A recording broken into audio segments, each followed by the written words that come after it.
Hi friend, ನಾನು ನಿಮ್ಮ ಪ್ರೀತಿಯ ಹೇಮ ಕನ್ನಡತಿ. ನನ್ನ ಯೂಟ್ಯೂಬ್ ಚಾನಲ್ಗೆ ಸ್ವಾಗತ. ಇವತ್ತು ನಾನು ಮಾಡ್ತಿದ್ದೀನಿ ಬೆಳ್ಳುಳ್ಳಿ ರೈಸ್. ಬನ್ನಿ ಅದು ಸಿಂಪಲಾಗಿ ಹೇಗೆ ಮಾಡೋದು ಅಂತ ತೋರಿಸ್ತೀನಿ. ನೋಡಿ, ನಾನೊಂದು ಮಿಕ್ಸಿಗೆ ಬೆಳ್ಳುಳ್ಳಿ ಹಾಕೋತಾ ಇದ್ದೀನಿ. ಒಂದು ಗೆಡ್ಡೆಯಷ್ಟು, 2 ಸ್ಪೂನಷ್ಟು ಖಾರದ ಪುಡಿ, 1 ಸ್ಪೂನಷ್ಟು ಉಪ್ಪು. ಈಗ ತರ್ತರಿಗೆ ರುಬ್ಕೊಂಬರೋಣ ಬನ್ನಿ. ನೋಡಿ, ಈ ಥರ ತರ್ತರಿಗೆ ರುಬ್ಕೊಂಡಿರಬೇಕು. ಬೆಳ್ಳುಳ್ಳಿ ಖಾರ ತುಂಬಾ ಚೆನ್ನಾಗಿರ್ತದೆ. ಈ ನೆಗಡಿ ಆದರೆ ಬಾಯಿಯೆಲ್ಲ ಇಸ ಆಗಿರ್ತದಲ್ಲ, ಅವಾಗ ಮಾಡ್ಕೊತೀನಿ, ತುಂಬಾ ಚೆನ್ನಾಗಿರ್ತದೆ. ಬನ್ನಿ ಈಗ ಹೇಗೆ ಮಾಡೋದು ನೋಡೋಣ. ನಾನು ಬಾಣಲಿ ಕಾಯಿಗೆ ಇಕ್ಕಿದ್ದೀನಿ 3 ಸ್ಪೂನಷ್ಟು ಎಣ್ಣೆ.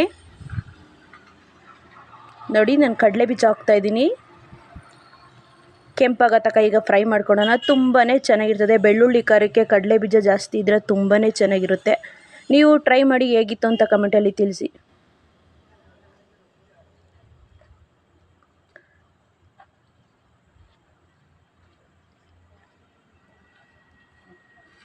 ನೋಡಿ, 1 ಸ್ಪೂನಷ್ಟು ಸಾಸಿವೆ ಹಾಕ್ತಾಯಿದ್ದೀನಿ ನಾನು. ಕರಿಬೇವು ಹಾಕ್ತಾಯಿದ್ದೀನಿ, 1 ಹಿಡಿಯಷ್ಟು.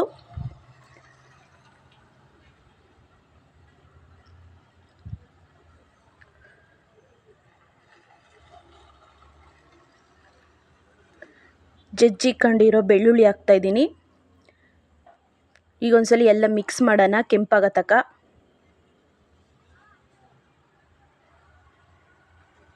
ನೋಡಿ, ಅವಾಗೆ ನಾನು ತರ್ತರಿಯಾಗಿ ರುಬ್ಕೊಂಡಿದ್ನೆಲ್ಲ ಬೆಳ್ಳುಳ್ಳಿ ಖಾರ ಈಗ ಹಾಕ್ತಾಯಿದ್ದೀನಿ ನಾನು. ನೋಡಿ, ಎಣ್ಣೆ ಬಿಡೋ ತನಕ ಚೆನ್ನಾಗಿ ಮಿಕ್ಸ್ ಮಾಡೋಣ. ನೀವೇ ನೋಡ್ತಾ ಇರ್ಬೋದು, ಎಣ್ಣೆ ಬಿಡ್ತಾಯಿದೆ.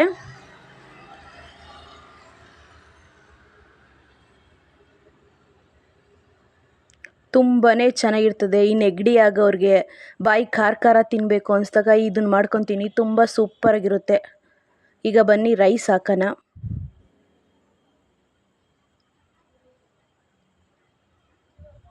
ನೋಡಿ, ಚೆನ್ನಾಗಿ ಮಿಕ್ಸ್ ಮಾಡೋಣ ಎಣ್ಣೆ ಬಿಡೋ ತನಕ.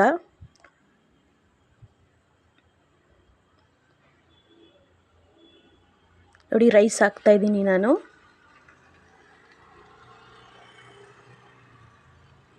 ನೋಡಿ, ಚೆನ್ನಾಗಿ ಮಿಕ್ಸ್ ಮಾಡೋಣ.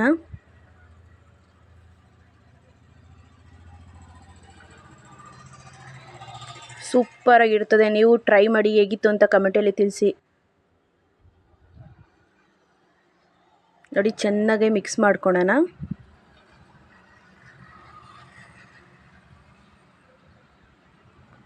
ನೋಡಿ, ಈಗ ಬೆಳ್ಳುಳ್ಳಿ ಈಗ ಒಂದ್ಸಲಿ ಮಿಕ್ಸ್ ಮಾಡಿದ್ಮೇಲೆ